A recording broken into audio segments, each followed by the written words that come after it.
যখন দেখা দিয়েছিল তখন তার নেতৃত্ব নিয়েছিলেন শহীদ রাষ্ট্রপতি জিয়াউর রহমান। এটিও সত্য। এবং তিনি শুধু যুদ্ধের দায়িত্বই নেই, যুদ্ধের মধ্যে দিয়ে একটি স্বাধীন বাংলাদেশ তৈরি করতে চান, সেই কারণে তিনি ইন্ডিপেন্ডেন্স ডিক্লেয়ার করেছিলেন। এবং এই পুরো ঘটনাটাই কিন্তু 10ই এপ্রিলে তাজউদ্দিন আহমেদের বক্তৃতায় তিনি এটাকে ধারণ করেছেন। তৎকালীন সময়কারী বিদ্রোহী মেজরের কর্মকাণ্ডকে নাম ধরে বলেছেন। ইতিহাসের পাঠকরা নিশ্চয়ই তা জানে। আমরা যারা ইতিহাসের সত্যিকার অর্থের পাঠক, এখন পাঠ করলে চলবে না। আমাদের যারা ইতিহাসকে সংরক্ষণের জন্য আমাদেরকে উদ্যোগ নিতে হবে। আমি ড্যাবকে ধন্যবাদ জানাই, শিরোনাম তৈরি করার মধ্য দিয়ে সঠিক ইতিহাসের সঠিক পাঠকদের সচেতন ভাবে দায়িত্ব পালন করার উদ্যোগ করা।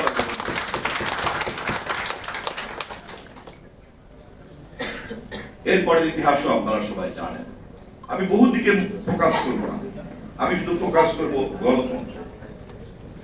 70-এর নির্বাচনে যদি গণতান্ত্রিক অধিকার এবং অবাধ নির্বাচনকে নিশ্চিত করা না যেত, তাহলে কিন্তু জনগণের রায় বেরিয়ে পড়তো না স্বায়ত্ত শাসনের পক্ষে।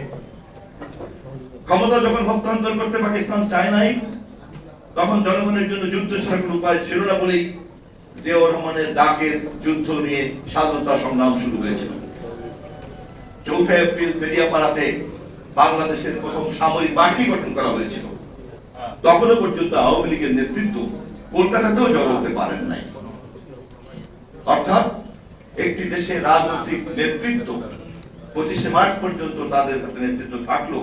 25শে মার্চ থেকে 10ই এপ্রিল পর্যন্ত মাঝখানের সমস্ত ঘটনাকে নেতৃত্ব দিয়েছেন জিয়াউর রহমানের যুদ্ধের ঘোষণা এবং তার বিদ্রোহের ঘোষণা। অতএব 25শে মার্চ থেকে 10ই এপ্রিলের ইতিহাস আমাদেরকে জানা ইতিহাসকে নতুন ভাবে সংকলিত করতে হবে। সঠিক ইতিহাসকে জাতির সামনে হাজির করতে হবে। 70-এর নির্বাচনে শেখ মুজিবের বিজয়ী হয়ে পাকিস্তানের প্রধানমন্ত্রী হওয়ার সম্ভাবনাকে যদি কেউ উড়িয়ে দিতে চায়, তা যেমন ইতিহাসের অজ্ঞতা বলে প্রমাণিত হবে, তেমনি 25শে মার্চের কাল রাত্রির পর থেকে জিয়াউর রহমানের বিদ্রোহ, স্বাধীনতার ঘোষণা, কালুরঘাটের ঘোষণা, 4 এপ্রিলের সামরিক বাহিনীর ঘোষণা এবং 10ই এপ্রিল প্রবাসী সরকারের নেতা তাজউদ্দিন আহমেদ, এই পুরো কথাগুলিকে গ্রহণ করার মধ্য দিয়েই মুক্তিযুদ্ধের একটি নতুন ধারা তৈরি হয়েছে। অতএব 25শে মার্চ থেকে 10ই এপ্রিলের ইতিহাসকে আমাদের, বিশেষ করে বাংলাদেশি জাতীয়তাবাদের সকল সৈনিকদের, নেতাদের আরো গভীরভাবে পাঠ করতে হবে এবং পরবর্তী প্রজন্মের কাছে আমাদের হাজির